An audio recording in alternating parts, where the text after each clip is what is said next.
Alright everyone, and welcome back to Vettel Career. In the previous race, it was Vettel's home race. It didn't really go to plan for him. He only finished 11th, I think it was.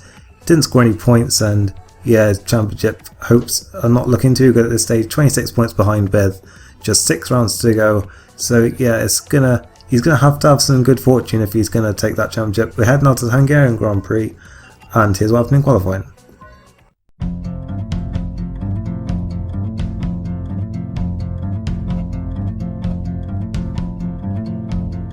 Red Bull had a dismal weekend last time out in Hockenheim. Look back on form this weekend. However, both drivers were left frustrated after qualifying. Christian Klein just missed out on Q3 to qualify 11th, while Sebastian Vettel once again failed to put a quick lap together in the shootout round and lines up just ahead of his teammate. Both drivers were confident of a better fortune in the race. For a second race in a row, the winners from the last race seemed to struggle for pace. The Hondas of Barrichello and Button only just made it into Q3 and qualified just 8th and 9th respectively. We'll have to wait until the race to see if they have a strategy up their sleeves. Williams were once again the standout performers. Mark Webber lined up second on the grid after delivering another excellent lap in Q3. The British team's pace was confirmed with Nico Rosberg also right up there in 6th. At the start of the day there was championship leader Michael Schumacher. Ferrari didn't look particularly quick in the first 2 sessions, something that was highlighted when Massa could only manage 15th in Q2. However, the 8-time world champion pulled a rabbit out of the hat to take pole position, and as a benefit of Webber's Williams separating him from championship rival Alonso. It'll be interesting to see just how much fuel is in that Ferrari.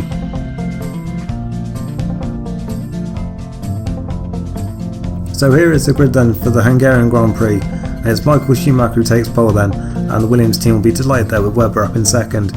Alonso will be disappointed to have Webber there separating him from Schumacher. He's really going to have to clear that Williams quickly in the race tomorrow, as will Kimi Raikkonen, who really needs to get back into the championship fight, has a good chance from 4th. Rosberg will be light with 6th alongside Fisichella. Montoya there ahead of the 2 Hondas that really seem to struggle, and the 2 Red Bulls there who were frustrated after qualifying, expected them to do better in the race. Trulli there in 12th. Of course, he won this race. It was Toyota's first ever victory here last season, but they're really not looking on form this weekend. Only 12th and 14th from Massa there, dismal qualifying 15th. Then you got the Toro Rossos on row 9, the Midlands on row 10, and the Super Aguri's on row 11.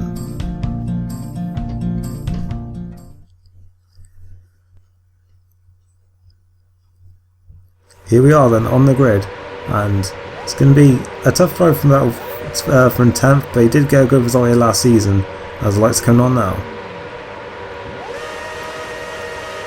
And away they go then for the Hungarian Grand Prix.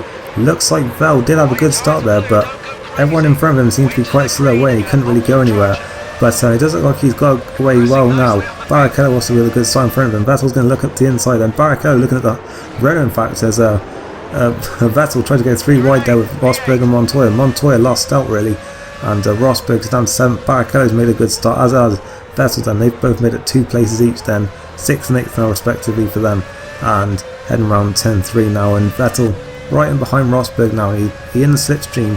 That's going to be a difficult place to make a move then to turn 4, and in fact there's nearly contact. Rosberg runs wide. There wasn't actually contact, but I think Vettel almost frightened Rosberg off the road there really, and Vettel's got a place now that he's up into 7th place, and so that's a good start from there, as Barrichello taking a very odd line there through a chicane, and it almost looked like there might be a chance there for Vettel to look, but I don't think he was just close enough for it. And yeah, Vettel's really going to have to try and get a move on and pass some of these cars quickly then, because Schumacher is going to pull away at the front now. He's got a chance with Webber separating him from the rest of the field, and yeah, you can see already a train starting to form a little bit then. But that's going to help Vettel. Of course, it helped him last season to get a 4th place in the Toro Rosso. He's looking at Barrichello now on the outside in the final corner. That's going to be a tough move as Fisichella runs wide. Bit of smoke off his tyres as well there. And to be cross-line and filling the second lap. And Vettel not with straight line speed. The Red Bulls are set up for good aero in the middle sector here. And he's going to have to try and certain on the brakes. And in fact, they all bunch up on the inside a little bit. And Vettel's going to go on the outside. He's past Barrichello then, around the outside into turn 1. That's a nice move there. And Barrichello just seems to have got it all wrong really. And Vettel up into 6th place. And right amongst this group now battling for 2nd place. See a replay then, and well, here we go then. Vettel looking at Barrichello. Barrichello just way too much on the inside there, and just comfortable for Vettel then up into 6th place, as he's now looking at Fisichella then for 5th. And will he try a repeat of that move? It certainly looks like he's going to try and do it, but he's again alongside the Renault there, but yeah, just not really close enough on that there, and well, he hasn't got the straight line speed. He's going to try and do the same move, though. He's braked late, he's on the racing line, they bang wheels, and it looks like Vettel has done it for the 2nd lap in a row. Fisichella getting it all wrong that time then, and Barrichello right into him now then, so yeah, that really wasn't what Fisichella needed there at all, and yeah, Vettel making that outside line work for him then, into turn 1, and yeah, just, well, he took the normal racing line really, and Fisichella on the inside just again sort of boxed in, and yeah, Vettel up into 5th place, and certainly putting off some fantastic attacks here then today. And he's now looking at Kimi Räikkönen then for 4th, and is he going to try the same move then 3 laps in a row? In fact, he's got a very good run at the final corner, so it doesn't look like he's going to need it, and he's up into 5th place then, so that's a nice pass from there. Räikkönen's going to try and backlook him though. Of course, a lot better straight line speed from him, and yeah, he just wasn't quite close enough, and Vettel's up into 4th place then, so this has turned into a great race for the Red Bull driver then, considering he started in 10th place, and he's catching right up to Webber and Alonso now then. Alonso getting well out of shape trying to pass the Williams there. He's getting frustrated, he knows that Schumacher is just running off with this win now, while Alonso's just stuck here behind Webber, and in fact Alonso's got the chicane wrong, and Vettel's going to pounce then. He's done, he's up into 3rd, is he? No, Alonso's trying to fight back there, almost contact, but Vettel holding the outside line once again. He's up to 3rd place and onto the podium. Alonso too busy watching Webber. See here on the replay, into turn 4, just well out of shape there. That wasn't a place where he would have been pulling off a move, and that just cost both on time there to Vettel, and Alonso just getting the chicane all wrong there then. Vettel sees his opportunity and he goes for it, and Alonso tried to fight back, but once Vettel had pinched him to the curb there was just not really any chance for Alonso to hang on, and he's looking at Webber now then, trying to go on the outside of him into that turn 5, but yeah, that's just one place he isn't going to be past anyone around the outside, I don't think, as Webber holding his ground for now then, and it did look like Vettel was thinking about a look there through those few corners, but he had a much better line than Alonso did, so yeah, it wasn't really a chance for Vettel to pull off the move then, and yeah, he's following now as they enter the final sector. Michael Schumacher already 8.5 seconds clear then, so yeah, we're only what 6-7 laps into this race, and now it's going to be already tough for him to chase after the Ferrari, but he's following here then as they head towards the final corner. In fact, he's got a very good round at the penultimate corner. He's dived at the inside into the final corner. He's up to 2nd place, saying he would have thought he'd have waited until the straight, then maybe tried that move into turn 1 again, but no, he decided to go for it in the final corner. He wants to get a move on and try and catch up to Schumacher if he can. It's going to be a tough job though, because the Ferrari looks rapid, certainly at the hands of Michael Schumacher. You see here Vettel then with his Jaws helmet this weekend, he's certainly doing a lot of attacking, and yeah, that completely threw Webber off, I think, and we'll see it from on board Webber then, as Vettel looked closer to Alonso as they went through the penultimate corner, but no, Vettel went for it in the final corner. Webber not expecting it at all, having to get right out of it. It was a gutsy move, but Vettel pulled it off then. He's up into 2nd place. He's getting now then to the end of the 10th lap then.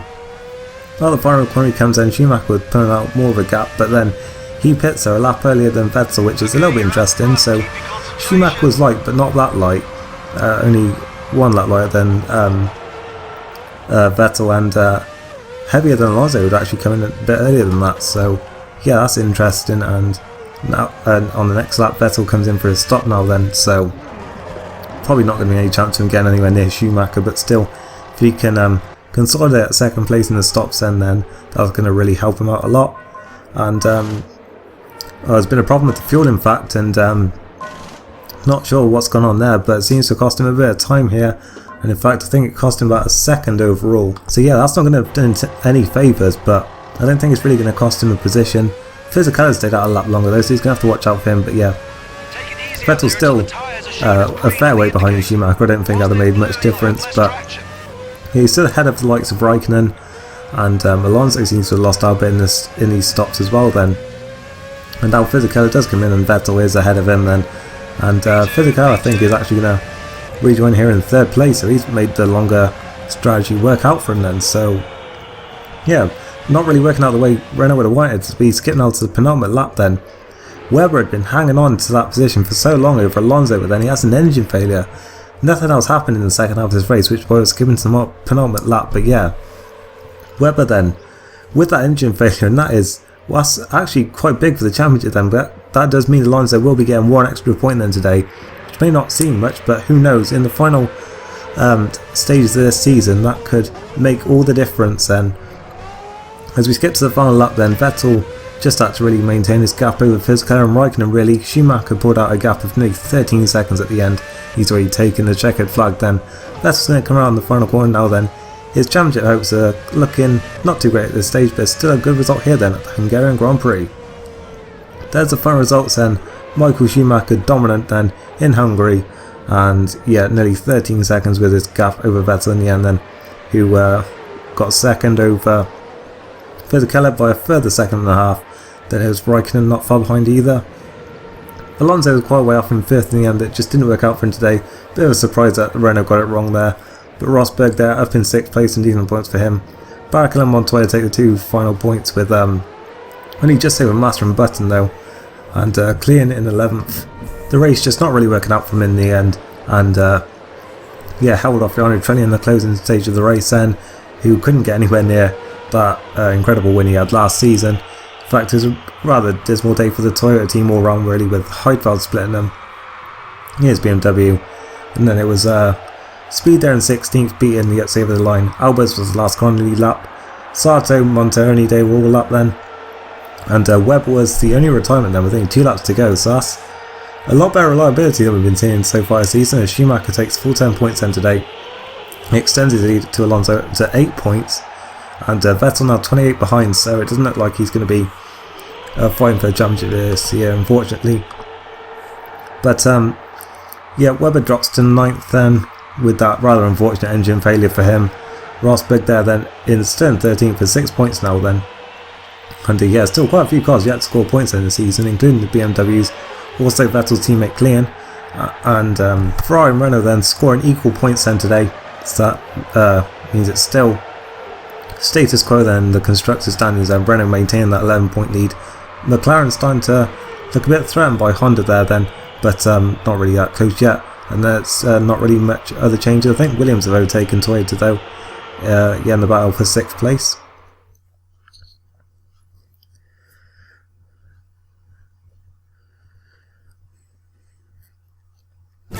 So it's yet another podium then for Sebastian Vettel, and starting to lose kind of how many he's had now this season. I think it's already his 6th or 7th this season.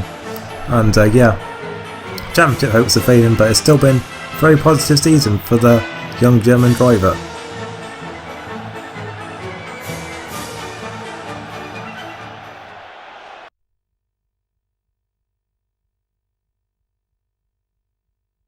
We're back in the motorhome now then, and Red Bull team will be delighted with that result then. A stunning performance, as they say in the email.